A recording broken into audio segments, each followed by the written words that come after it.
All right, welcome into another edition of Still Poddable. My name is Brian Robb. Jay King is in transit to Brooklyn for the game Ooh. on Tuesday night, and Sam Packard is Keeping with avoiding Chris keeping with Forsberg of the standard. East. He's dodging you again, Forsberg.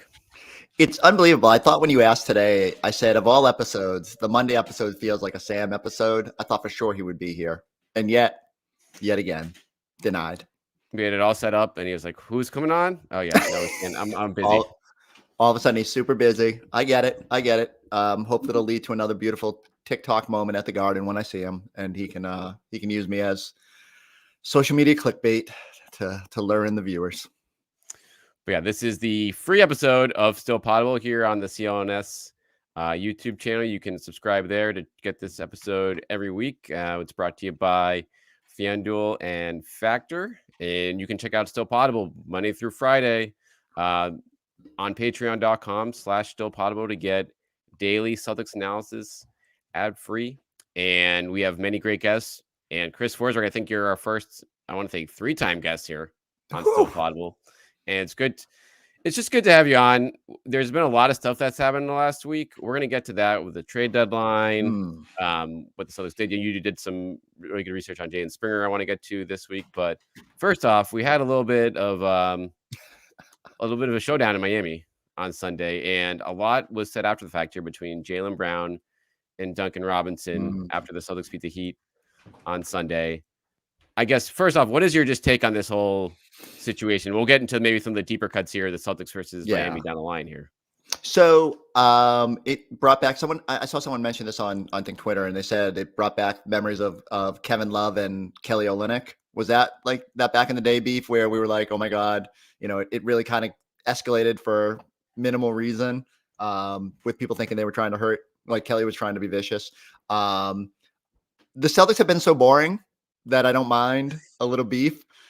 It's disappointing that we won't see Miami potentially until, is that the 1-8 matchup? Like if things trend, Possible. So, I don't know if that's a good thing or a bad thing. I think that you don't want that much excitement in the first round of the playoffs, but okay. So like that could be the trend. I liked that the Celtics, Joe likes the fact that they get put in these situations and have to respond. And I didn't think they responded great in the moment, but they found a way to win that game. And so, if that emboldens them a little bit for the future in sort of like this, I always say the wrestling heel type of mantra where, everyone's against you and your teams are mad at you, then that's good.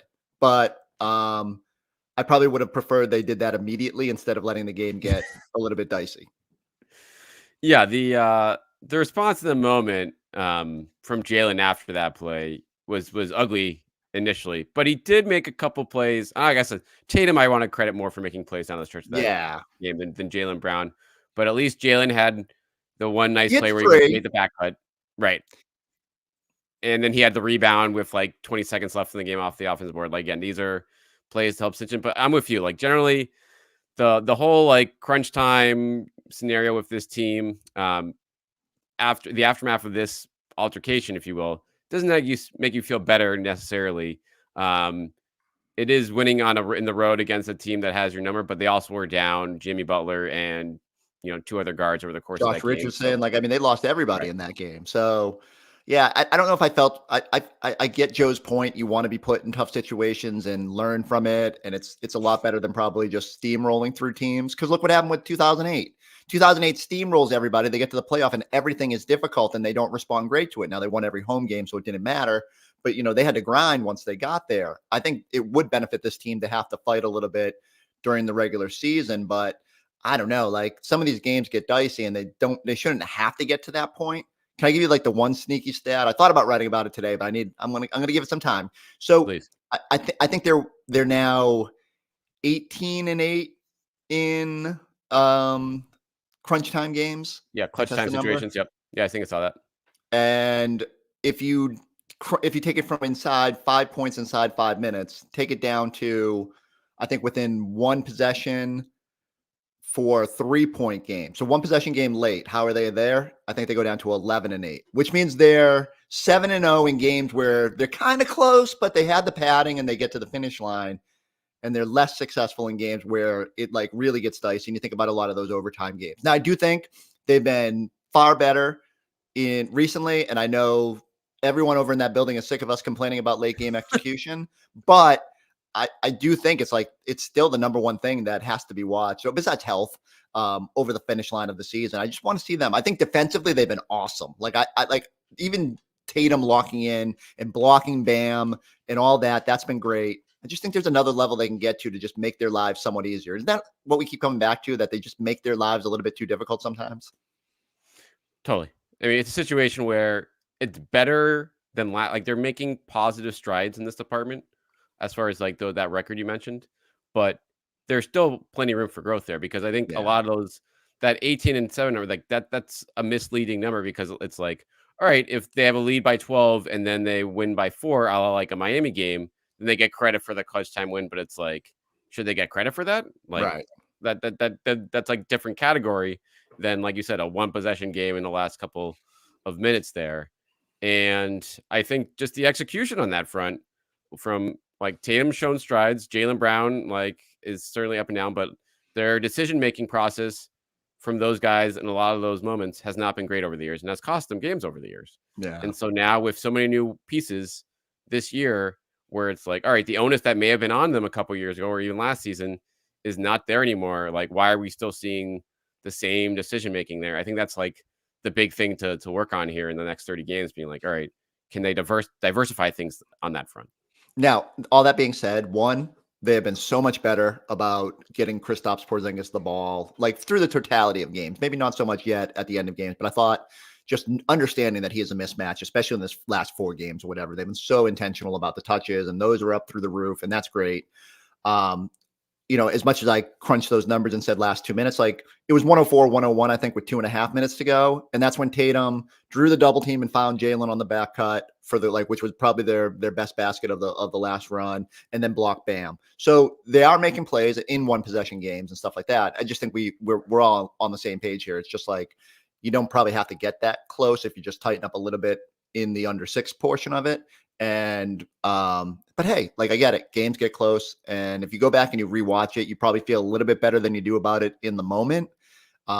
It's just gonna, like, I know they would love for the storyline to go away. It's just not gonna go away until they're like real. And it's so weird because if you look at the overall clutch numbers, I think their net rating is like plus 23.8. It's like only Denver is better at plus 24. It's like absurd. And their defense has been so good in those final 2 minutes. I think it drops to 83.8 defensive rating. It's like, it's criminally low. But they just got to be, there's just a little bit to tighten up there, and don't put yourself in that situation to begin with. All right. Before we wrap up the talk on this game, just the whole situation with Jaylen and Duncan, like in the quotes about it after the game, what, not whose side are you on here? What was this like, ooh, Duncan, like you're wrapping him up. So Jaylen, of course he has the right to like just toss you off, or versus like, oh, was this? I mean, people, like you said, you brought up the Olympic part of it. I don't think it went that far, certainly from like Jaylen's perspective. But like, whose horse are you backing here? Whose side do you lean towards a little bit in this instance? Is it possible to? I mean, like I say this as someone who has a very punchable face. Like, how do you like back Duncan Robinson in that situation? Like when he's sitting there throwing a fit about it. I will say every time I watch the replay, I was like, optically it doesn't look good, right? But, you can obviously make the case that Duncan has to disengage. He was clutching and grabbing throughout that game. I get why Jaylen's frustrated in that moment. I don't know. I don't know if I don't want to give either credit for the situation, but I get both. Put it this way. I get both sides of it. Yeah. And I think, it's not the worst thing that it happens.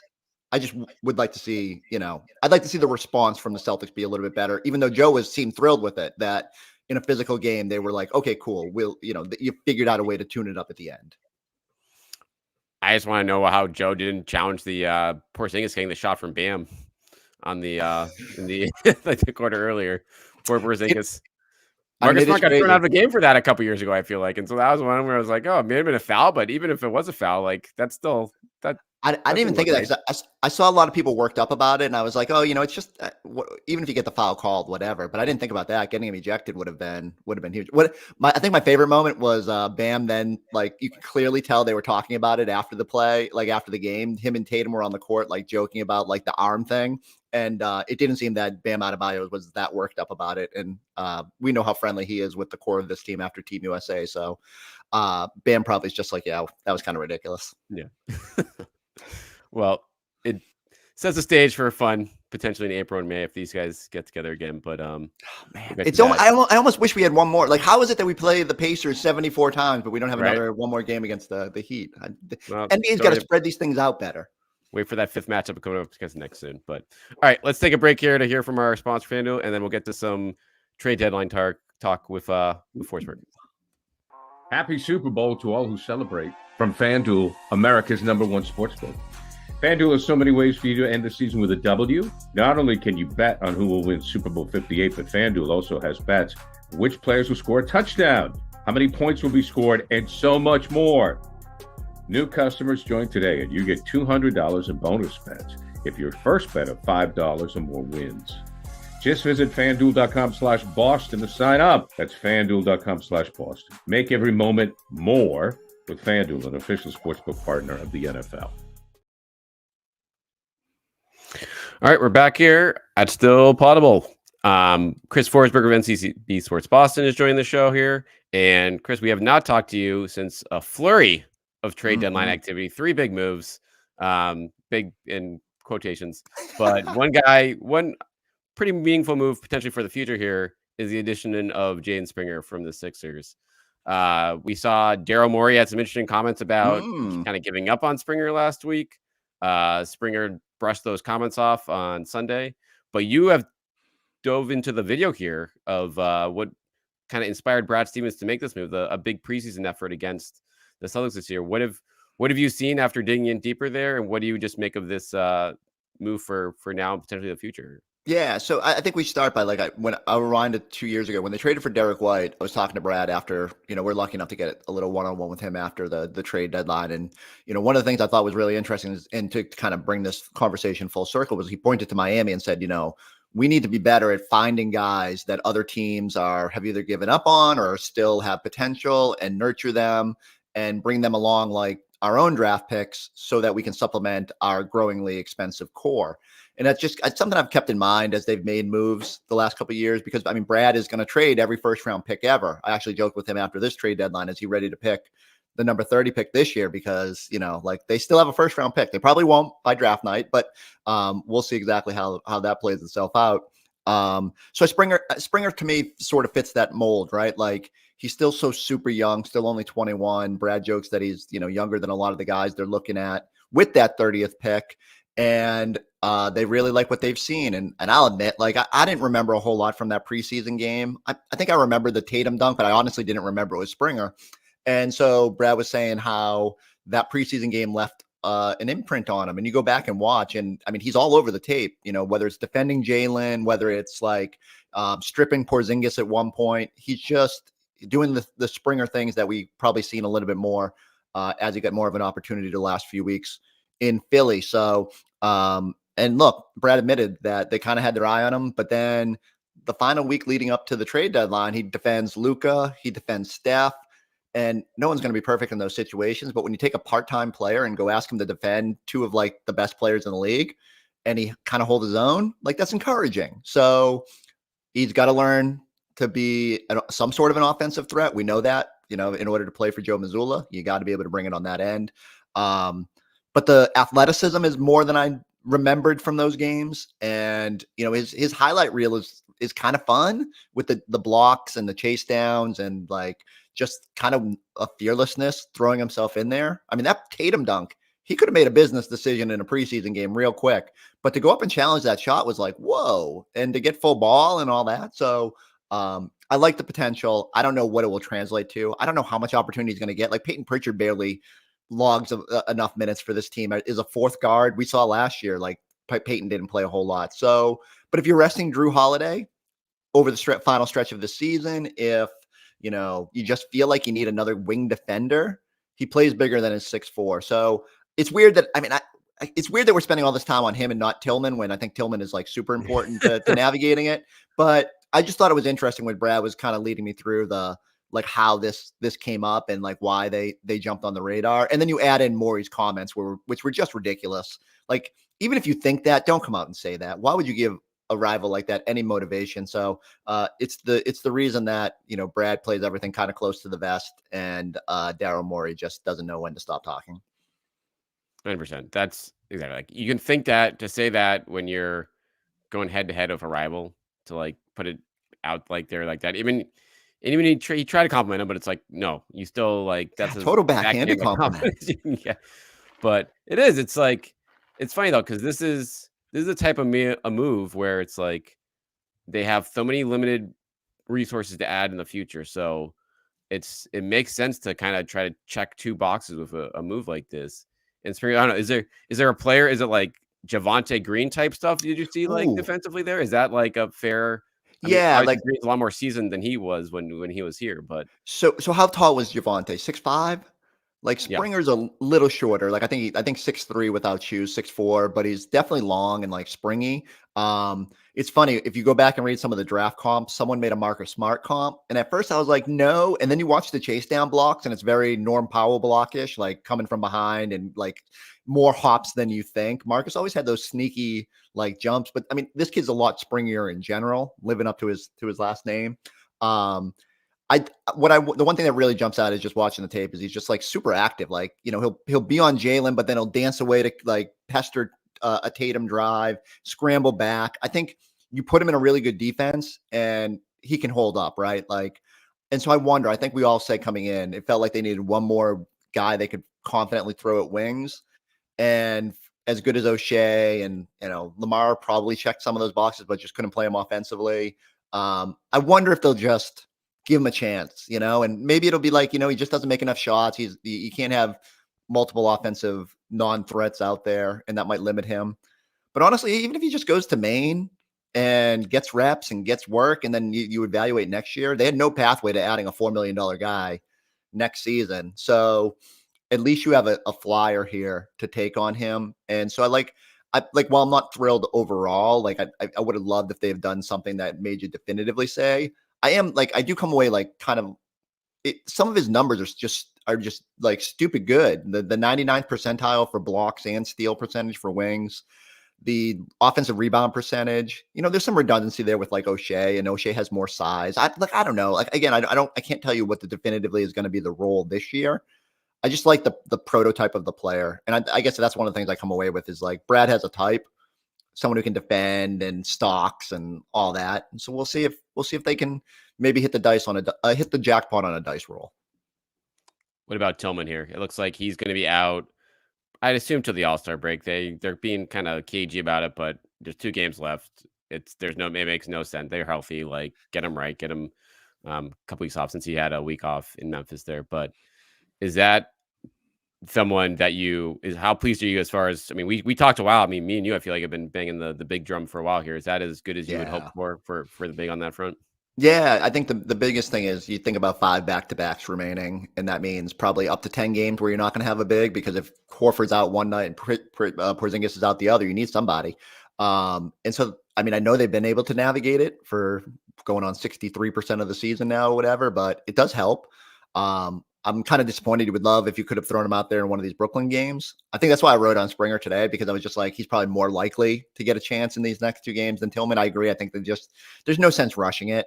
Let him get up to another 10 days off or whatever before you even have to think about it. And, but good for him to be around the team, sort of get familiar with the personnel, get familiar with the scheme, the terminology, all that, and then turn him loose coming out of the break and see what you got. I do think the potential is really good there. Very Al-like, you know, and defensively in terms of undersized, doesn't get play big above the rim, but is going to be super versatile, moves his feet, can defend guards. You know, watching those clips where he's defending Jokic and then switches on to Murray, that stuff's encouraging to me, because you're not asking him to do it a lot. But if he can do it for 5 minutes a game, you know, in a playoff game or something, like, it's just a nice luxury to have. But yeah, I think we were both there, right? Like, big depth helps them more than anything else they could have acquired. maybe a wing defender. Like, I guess some versatility there, but he can do that because he can move his feet. Right. And that's where Al Horford at age 37, Luke Cornett, like those guys are more reliable defenders in terms of the day-to-day grind in terms of their health. But when it comes to a situation where Porzingis goes out, you're facing a team in the playoffs, it's like if you get Al on the wrong night, then he suddenly can look really slow and look at steps left. And Cornett is clearly not going to be the answer on that front. So Tillman at least gives you something else to throw at it, as well as, I don't know, it's like a pretty intriguing move for the future here because like you do get his bird rights, and Al Horford still has 1 year left on his deal. I mean, I think Cornett's a free agent. I mean, all these guys are free agents here. So, but you're eventually going to be like, who is going to be your long-term replacement here for Al? Assuming he doesn't have more than a couple years with him, and Tillman is someone who can, if he plays his cards right this season, he's not going to break the bank, but also is going to be someone who you could see being a good depth piece in the middle for a long time here. So until Brad trades for Wendell Carter Jr., we'll just keep riding what we got. No, there's the same deal. I think that's always the biggest long-term issue for me. And I know people, even with Springer, people are like, "Oh, is that Derek White insurance?" And I mean, come on, like Derek White is just such another level of a player right now. He's practically obviously in the All-Star conversation. He should probably be at the All-Star game based on a lot of his early returns. But I do think having another guard, because you do have tough decisions coming up with Drew and Derek and figuring that all out, it can't hurt to have some more guys in the pipeline. So, but yeah, I think that's the bigger thing for me is like Tillman still has a lot of potential and, maybe just needs to be in the right system. And if getting to spend, even if it's just another few months with Al Horford cannot hurt his development and cannot hurt like in terms of like teaching him how to be the best he can be. And so I think this could be I hope he just attaches himself to Al's hip. I hope Al takes him under his wing and just share some of that knowledge about like how to really be impactful at that size and that play style. All right. I want to bring up one former Celtic to you and the contract situation you brought with Drew Holiday. I want to talk to you about that after we hear from our sponsor here, Factor. Get started on your resolutions with Factor so you're ready for the new year. Factor's ready-to-eat meal delivery takes the stress out of meal planning and sets you up for success in the new year. Skip the grocery stores, prep work, and cooking fatigue. Instead, get chef-crafted, dietitian-approved meals delivered right to your door with over 35 meals to choose from per week, including options like keto, calorie smart, vegan plus veggie, and more. Plus, over 55 weekly add-ons. You'll have a ton of nutritious and flavorful options to kickstart your New Year resolutions. Factor is cheaper than takeout and much better tasting food. So if you just want that occasional meal or if you want to plan your entire week, you can go to factormeals.com/winning50 and use code winning50 to get 50% off. That's code winning50 at factormeals.com/winning50 to get 50% off. It's an absolute steal. That is factormeals.com/winning50 with promo code winning50 and you get 50% off. All right, back here for more Poddable of Chris Forsberg of NBC Sports Boston. A lot of action with former Celtics at the trade deadline. Yeah. Grant Williams, chief among them.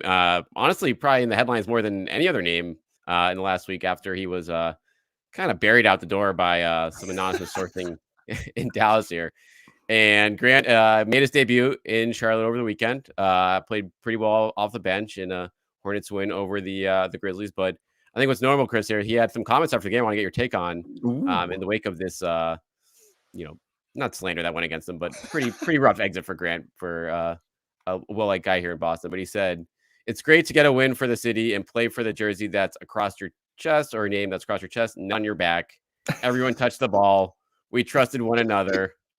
Like, you hear that sort of speaking from him, like after playing of Luka and playing of Kyrie here, like I hope he's going to talk more about this, but like, is that just an innocuous comment to you, or is that him just being like, you know what, screw you guys? Like, this is.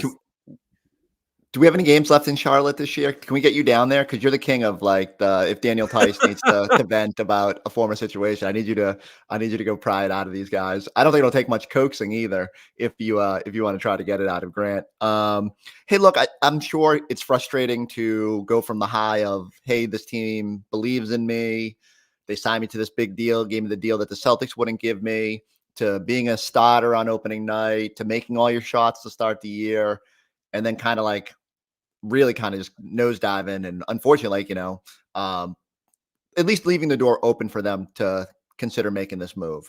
And so I can understand Grant's frustration. I'm sure there's some difficulties that come with playing with Luka and Kyrie. Like, I get it. Super talented guys, but I think we know, like, it hasn't worked. I think Kristaps Porzingis can speak pretty well too. There's some difficulties playing in that offense when you have a ball dominant guard. And so I can understand where Grant's coming from. I hope he embraces the opportunity he has. And, I'm probably not the right person to say this because I get way too obsessed about how miserable the Kyrie experience was. But like, you just got to put it behind you and focus on your future.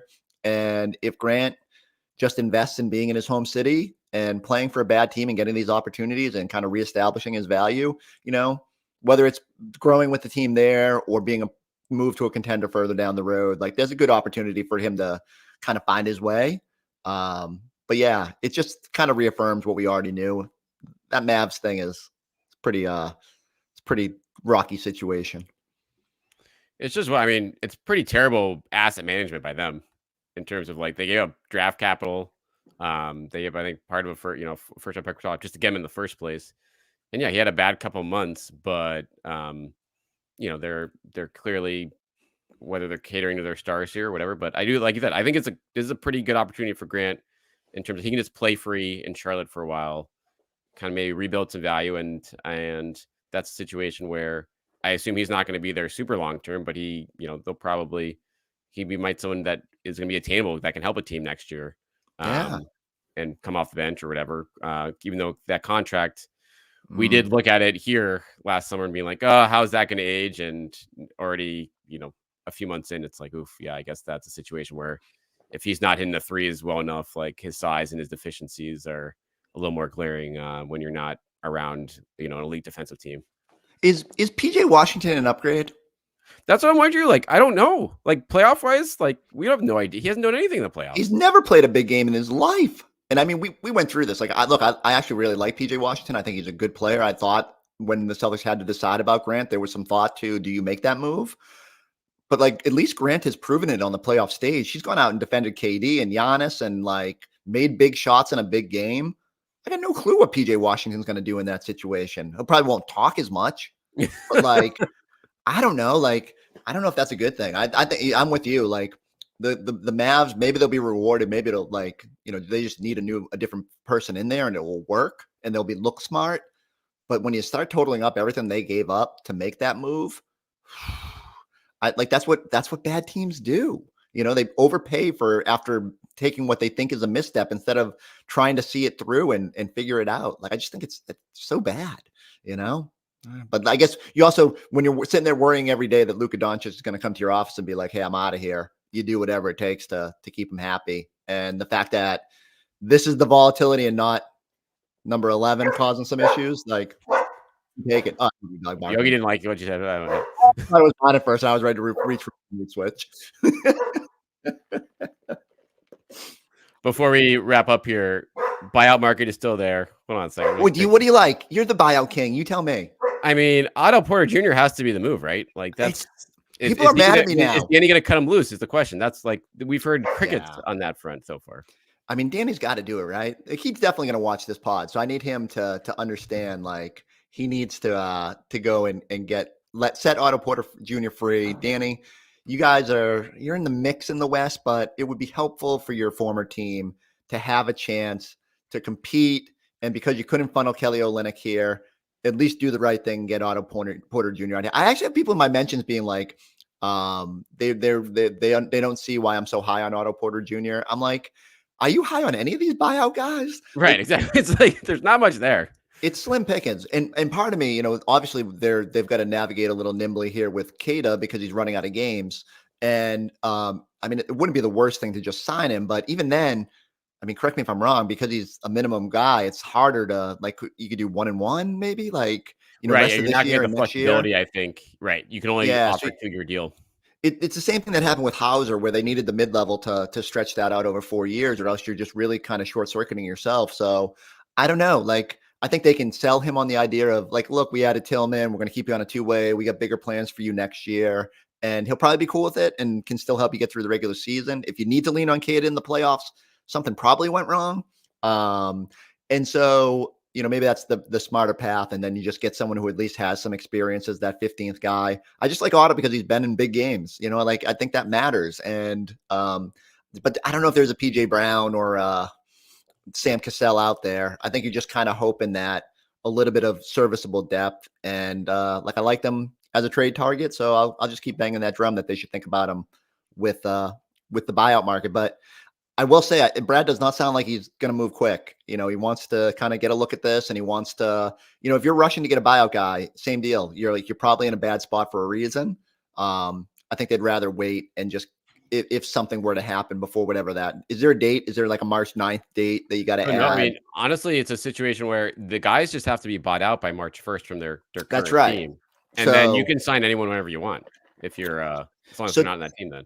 That's right. That's where the date is. So that's even better. That gives you the flexibility to take it right to the last day of the season. And as long as the guy was bought out before that, you might as well just add him then. Saves you tax wise, saves you, the only thing you'd want is probably some time to integrate that person in case you needed an emergency body. So, but wait, like there's no reason, like if you need a wing all of a sudden because someone rolls an ankle, then you go pursue it. And so give yourself that flexibility long term. Yeah, Nimi, once Tillman was added to the equation here, I feel like it got barring difficult. Barring a big injury, it's like, why would you do it? Like, yep. he's not someone, even if everything goes wrong in the playoffs. Like, there's mine. I don't know if you heard Kemba go nuts. So like both of our dogs going nuts at the end of this podcast. Amazing. Well, that's the sign to wrap things up here. Chris Forsberg, NBC Sports Boston. Make sure you check him out on Celtics Talk Pod and every night on Celtics pre and post. And we'll be back here at Still Poddable, coming back tomorrow with a post game from Celtics Nets in Brooklyn. Jay will be there for that one. Thanks again to CLNS for hosting us. Thanks again to our sponsors, FanDuel and Factor. And we will talk to you guys tomorrow here on Still Poddable. Were you at Packard?